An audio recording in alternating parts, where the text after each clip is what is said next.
ปลาอย่างปรากฏ ได้ ปรากฏก็มีบ่จนขาเลย ใส่ปรากฏ นี่ ปรากฏข่าต้นใหญ่บ่ นี่ แล้วนี่ปลอดภัยหายห่วงปลอดภัยย่างตามคนเขาไปทำ หาหมักเนาะปลาเนาะเอาใช้พี่เบิร์ดนะ ปลากระนังอยู่น้อง เอากรรมการพี่เบิร์ดอันนั้นกันเราเคยจะหาโคตรมาปกเลยล่อึบใส่ใบให้ค่อนขึ้นเลย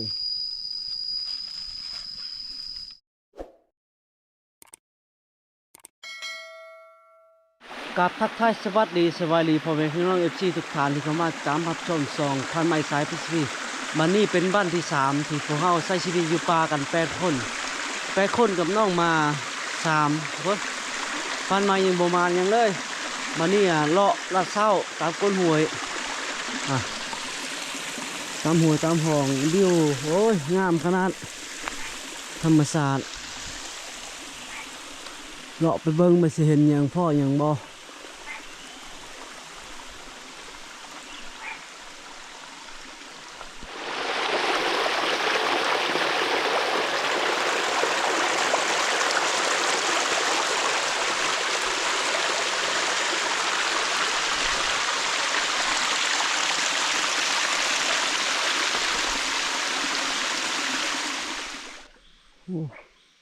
เขียดกบทุกคน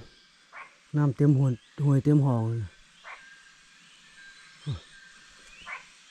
นกห้องดีทางนี้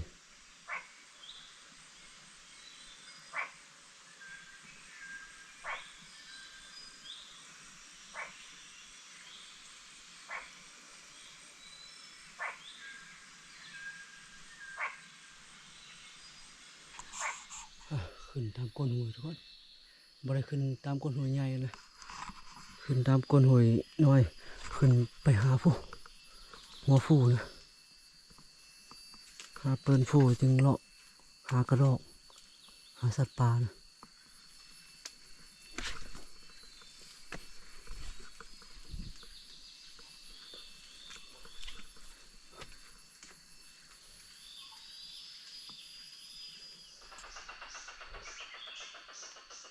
กระรอกทุกคน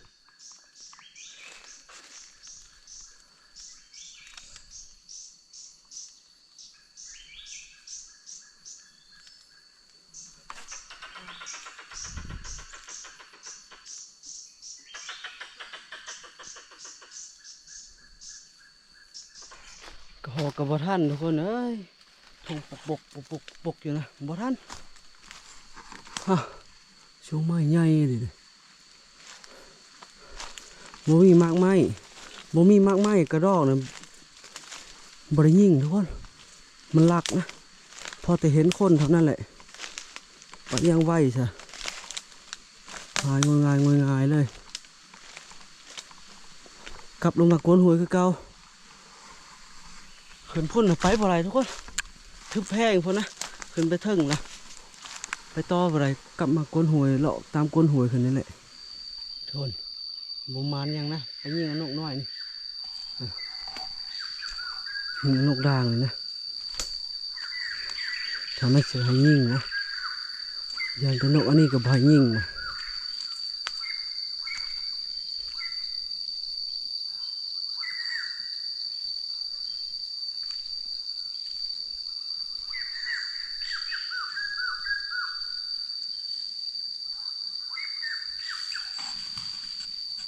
โอ้ยหอดแค่หมดคู่ทุกคนจนบ่ทายเลยนะบ่หมานทุกคนเอ้ย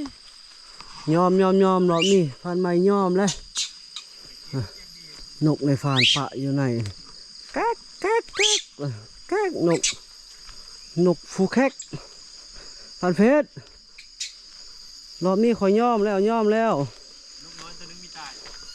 บ่ยิงนกปิดปลิวนะบ่ยิงบ่ได้ตายยังกับพันไม้รอบนี้นกน้อยตัวนึงก็มีตายบ่ได้ตายยังกับบ่ยิงเลยซะนกน้อยกะไปบ่เจ้าน่ะไปละไปเบิ่งกุ้งมงแคบบอดนี่มีผีเหลือเฮาแล้วกัดกลับมาว่าจะย่างไปตอบเตะเอาสิห้างแตนนั่นน้ำตีนคือรูดพังไปยามมองละรูดกินแต่ปลาเลยเสียงฮือเข้ามาแล้วใส่ ติดเข้ามาคือว่า บอกโอ้ เอาแกตรงลงไปเลย ได้กินฝีมือฟันฟางแล้วได้กินของดีแล้วจะได้ฟาง สบายดี ปอ โถ โถน่ะฟันฟางปู๊เครื่องแยงมองยังนี่นะ คือมองแล้วใส่เปรี้ยวแต่ว่านี่เบิดเลย7 ด่าง ต้องสามกันแล้วนะ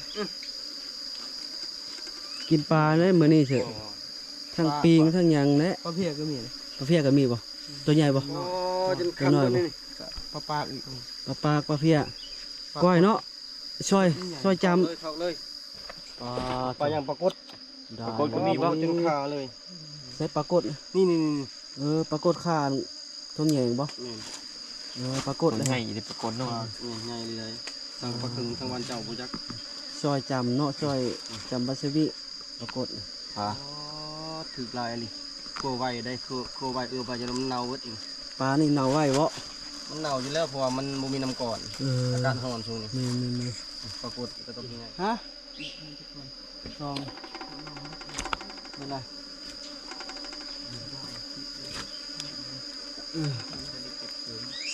เอาเขาไปลงไปขัวอยู่หลุมเนาะเอาเขาเบิดรถนี่จ้ะ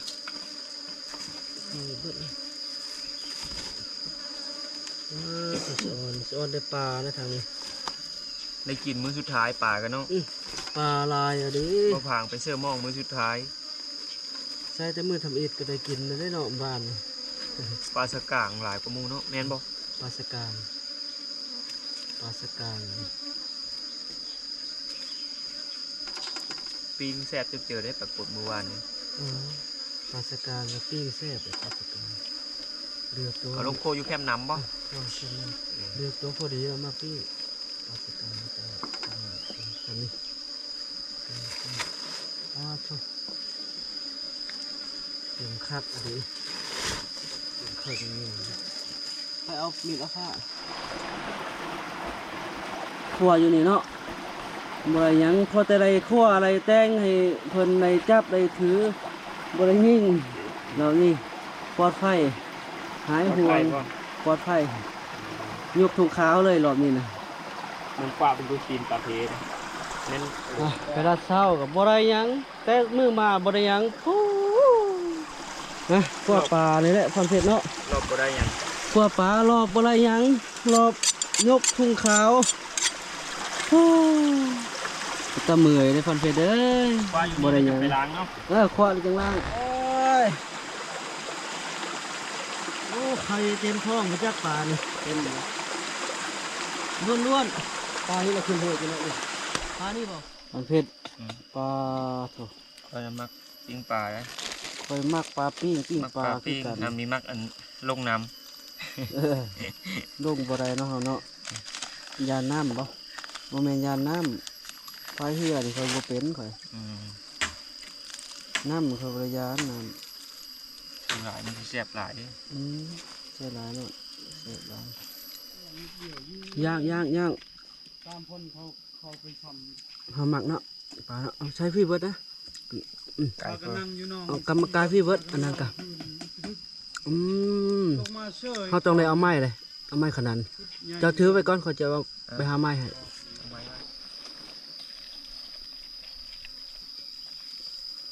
นกหนังกระโดดรูปคนดำคนแดง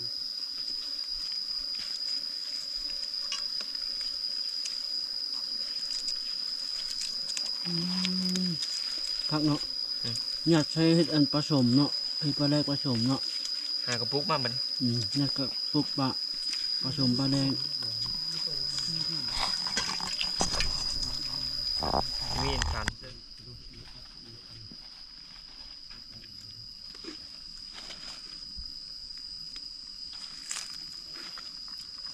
เขาถือคืออะไร ปลาลูกใหญ่ รอบนี้แหละ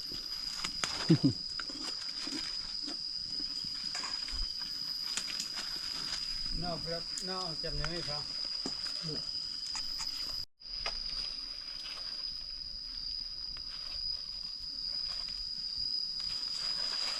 เราเคยจะหาโคตรมาปกหลายๆอึบใส่ใบคอนขึ้นเลย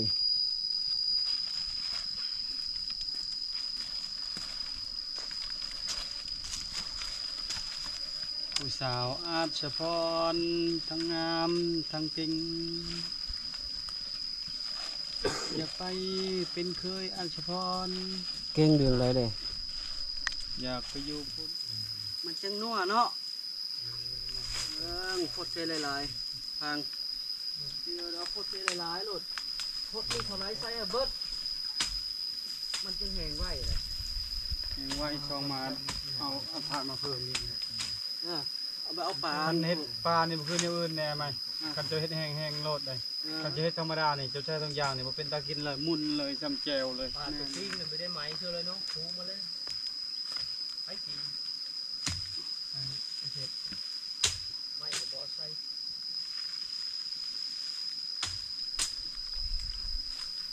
พดเส้นลายเฮ็ดให้แห้งเลยสบายไม่อย่างมันตกวะมันตกกระติเนาะ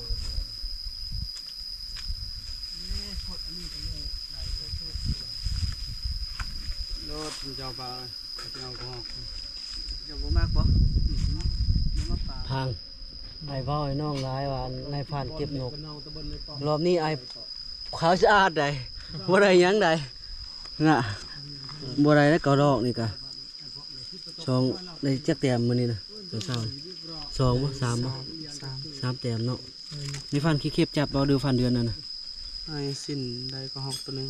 พันคลิป ขี้เข็บ ได้ตัวหนึง ตัวหนึงแล้วก็ นกกระดกอีก เออ เอากันดิ มาทุฟันเดือนบ่แม่นพ่อแล้วนะจมปลาเฮานะ ยัง พอแล้วเนาะมันเปื่อยแห้งบ่แซ่บเนาะซิมพอดีเด้อติซิมพันเฮียงพอดีแล้วบ่โอ้ขามีผู้สาวนี่จักความเนาะ โอ้ หูเอาหน่อไม้หน่อตอกไปพากผู้สาวไปพากผู้สาวได้นี่น่ะ เดี๋ยวได้มันชิง่าย อืมนี่หลวงใหญ่ๆพี่น่ะหลวงงามพี่นี่พันเฮียงนี่มานี่ขึ้นจากลิ้นนี่พูนๆโอ้ยหลายน้องน้อยๆจะจำเป็นต้องเอากระยานหน่อยๆหลายผลพุ่น มันคือเอายากใช่ป่ะ หน่อไม้หักกับพุ่นขึ้นมาทุกคนหน่อดินหน้ามาดินนะหน่อไม้ไผ่น้ำเอาบะคักนี่ก็โยน้ำปักมือปักตีนนั่นนี่หาขุดหาเคียวหลายแล้วหน่อไม้นี่อ๋อโถอลังการงานสร้างอะไรอาหารเท่านี้ จัดไหม มือชุดท้าย ซาซิออตรานี่มันยัง เนาะ ชุ่มคัก แมน ไทยกังหอกังหัน ขนาดต้มปลากดเนาะสำนี้เนาะต้มอัน อันต้มเจ้า นั่น จำได้ จำได้อีกต้มมันยังก่อนน้องเมียมันเป็นน้องงัวบ่ จะมีบ่ดองเมีย มี เดี๋ยวให้บ่พังนี่เอาชำไรใหญ่เรือหน่อย น้อย แต่ว่าพังแล้วมาคนสดได้ น้อย สดบ่ สดอากะ3 ปี เอา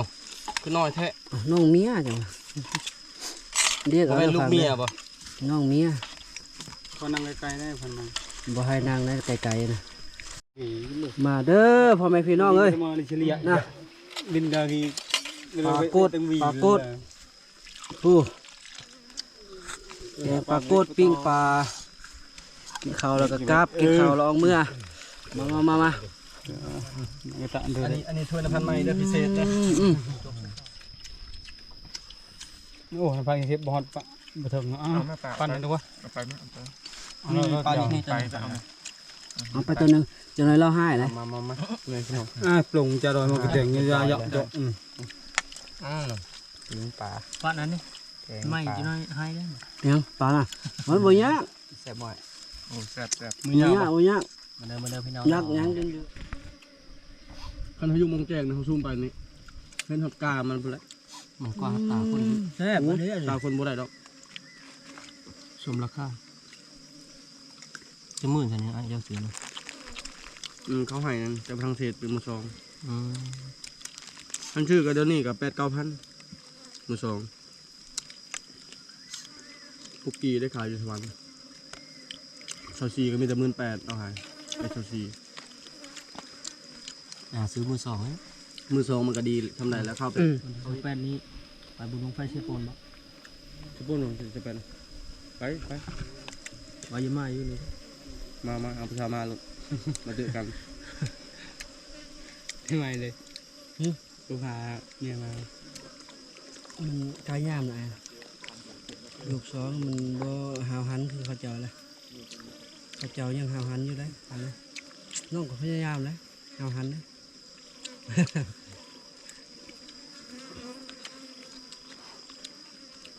โอ้พาเดียวเก็บเครื่องเก็บของกลับแล้วเนาะ อาหารในกองทงกองทงแดงปลาเป็นเอามือก็หอกมันหอกเอา แบงเอาไหมไอ้ เอาทางสาวเดินกิน แบงเอา ก่อนนั้นก็แล้วก็กลมใส่พี่เดพี่อัน เอา ปั ปั น น ไม้ เอา ปัน ก่อน เย เด้ อะ อ เยอะหน่อยนะ แบงเอาไปทุกคนไปกลับอู้เครื่องของกะหลายอย่างนะเต็มมยุมยะเบัดประมาณทุกคนเอ้ยรอบนี้นะรอบหน้าเอาไหมรอบนี้ประมาณก็บ่เป็นหยังพอเลยมาหาทีมงานหาหมูหาขู่ก็จะเอากลับลงไปหัวพุ่นเบิดทำไมก็จะกลับเลยมาทุกคนรับคลิปนี้กับว่ามีอย่างไรขอบใจพ่อแม่พี่น้อง FC ที่เข้ามาตามรับชมจนจบไปก่อนทุกคนขอกลับบ้านก่อนบ๊ายบาย